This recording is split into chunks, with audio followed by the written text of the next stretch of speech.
İndi isə bu gözəl bayramımıza, Novruz bayramımıza sizi təbrik etmək üçün buyurur. Çox sevdiyimiz, deyən, gülən, hər kəsə xoş əhval, pozitiv bəxş edən, özünə məxsus qəşəng bir sarayı, yeməyi, içməyi, qarnı acanlar, gözəl təamlar yemək istəyənlər gedir onun qapısını deyir. Bu da kimdir? Təbii ki, əzizimiz Rüfət Axundov. Geldi çattı rəqs eləmək zamanı, bizim güzel el havaları hanı. Ne güzeldir rəqs havası mehmanı, ne güzeldir rəqs havası mehmanı. Büzüşdüren məclisi şənləndirək, Kar Kamalı qarmonu dinləndirək. Büzüşdüren məclisi şənləndirək, Kar Kamalı zurnalı dinləndirək.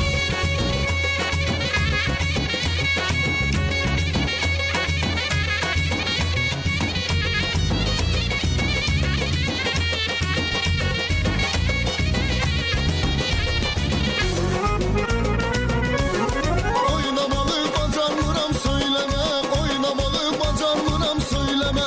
Məclisin nəşəsin haram eyleme.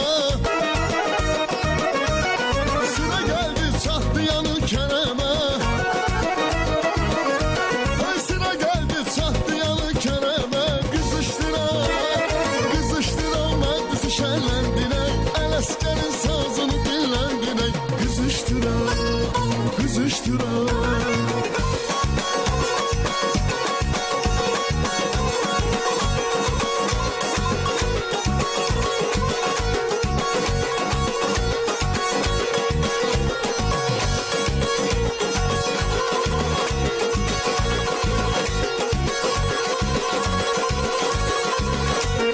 Koy gülüme ses yayılır aleme.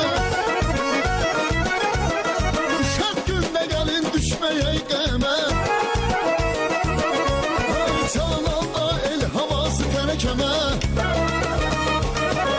Ay çalan da el havası terekeme. Kızıştıran meclisi şenlendirey. Kar Kamalı qarmonu dinlendirey. Kızıştıran meclisi şenlendirey. Kar Kamalı qarmonu dinlendirey.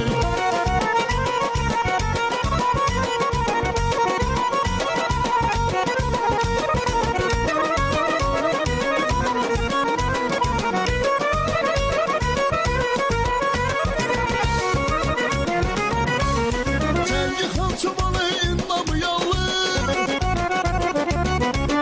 Çok hoş edir her bir kəsdə əhvalı. Axırda salınsın göz